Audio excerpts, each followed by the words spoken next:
All right, so you're back again. I can't believe it. So let's talk about Louie Louie. This is by, Richard Barre, Mr. Barre, played by the Kingsmen, and it starts with open A. We're just playing A. We're going to use picks, we're going to use our fingers, we're going to do all kinds of things today. It's a really simple, easy session. Let's just get started with the A, and we're moving to frame that D chord with the A in the bass, and then the E minor, and then with the D in the bass, right? So we could just simply make it D, G, and B strings.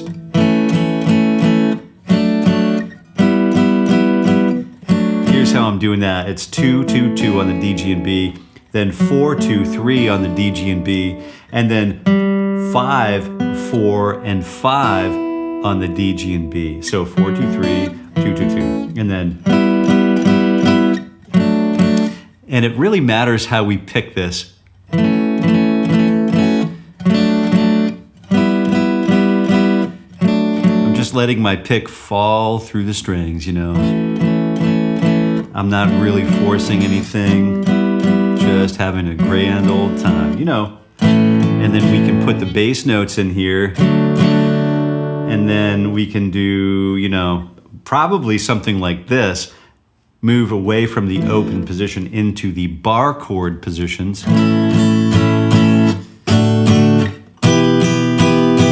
Which is a little bit more consistent with where the song probably comes from by the Kingsmen. So let's...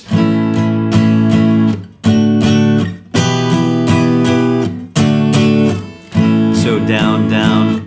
So 1, 2, 3, 4, 1, 2, 3, 4, 1, 2, 3, 4, 1, 2, 3. Skip to, so it's actually on the A chord we play 1, 2, 3, 4, rest, 2, 3, 4, 1, 2, 3, 4, rest, 2, 3.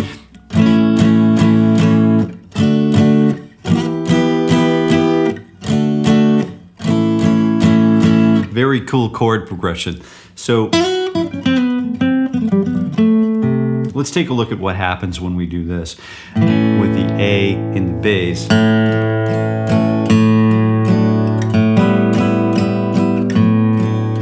It becomes a little more dreamlike, and it becomes our own song.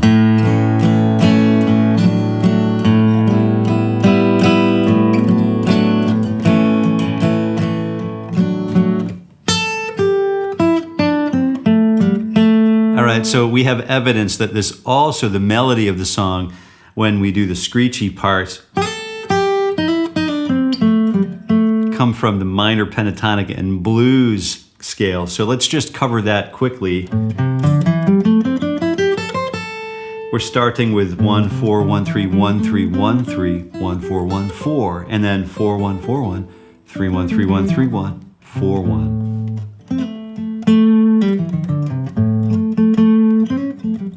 We can also play the melody. It's really one of the most important things we can do when learning a new song is find out where all the bass notes live. Because as soon as we have the bass notes in place, then we can figure out the rest of the song, and we know that it's A, D, and then E minor, but we don't even need to know the quality or the sonority of the chord yet. So let's move from A to D, and then E minor. That's when we start to use thirds or chords, start building chords around the bass notes. So if we wanted to create another linked passage through the song, which is very exciting, we can use the root and 3, and then the 4 chord and third, and then the 5 minor chord, and then the 4 and 3, right? So 1 and 3, and then the 4, and then the 6, and then the 5, and the flat 7. So that indicates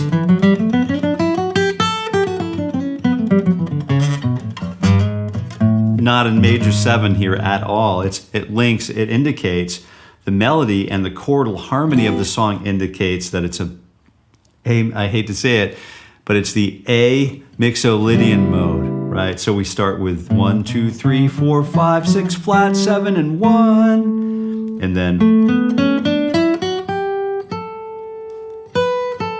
We could also play it in this position, right?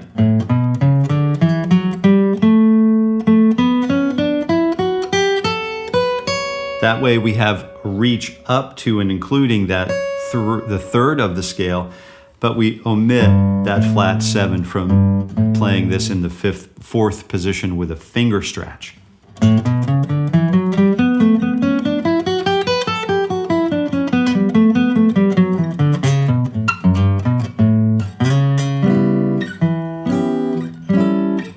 If you're interested in these chords, you can check out Ted Green's Chord Chemistry right here on my channel.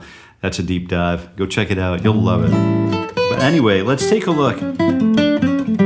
What happens if we play the melody?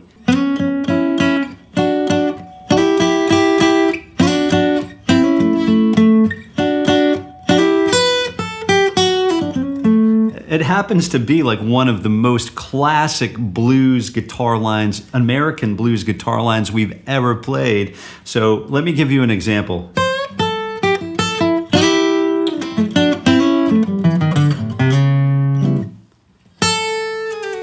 All right, so that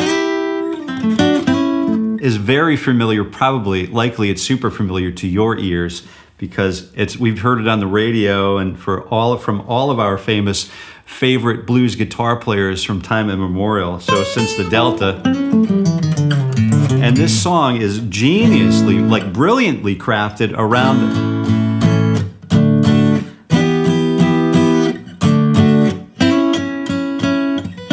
the 4 and the 5 minor.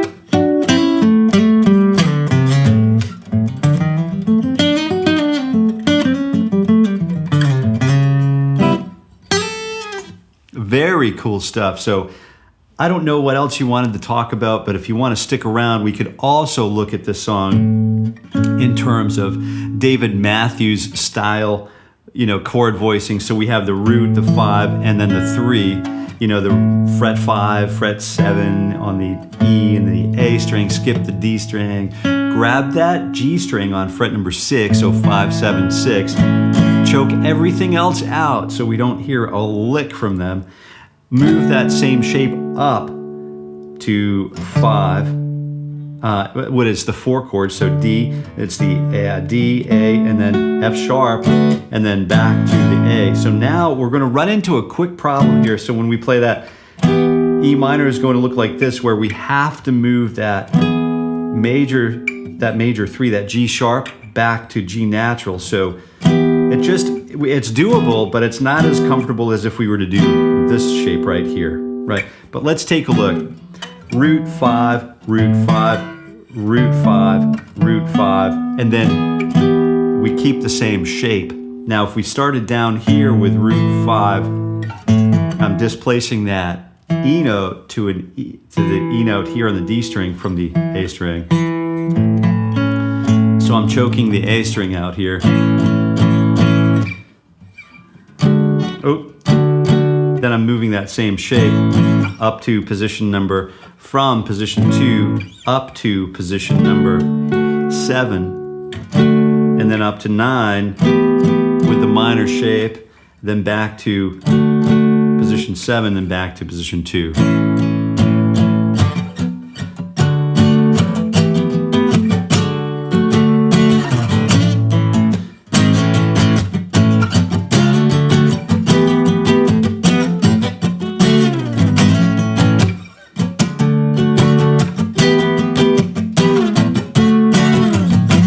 We could also change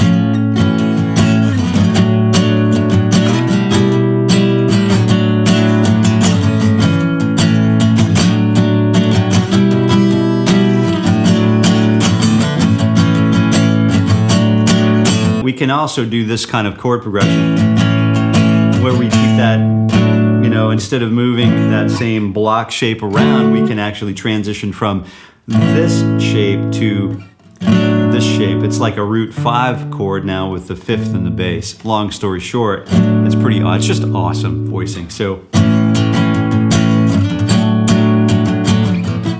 and then we move that up to, major and then minor. So if we started with, well, here's the 1 chord. which would be up here, right? So we'd play it.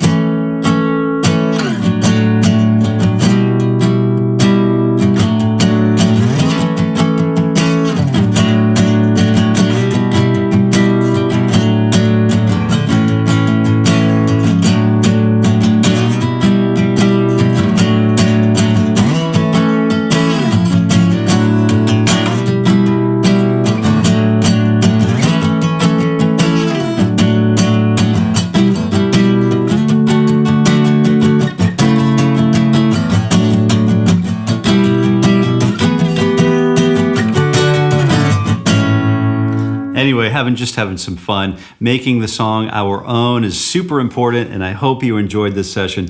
If you liked this session, super appreciate you like, share, subscribe, ding the bell, and all of that obligatory stuff. You can visit JasonCareyGuitar.com and download a free 5x5 PDF for guitar growth.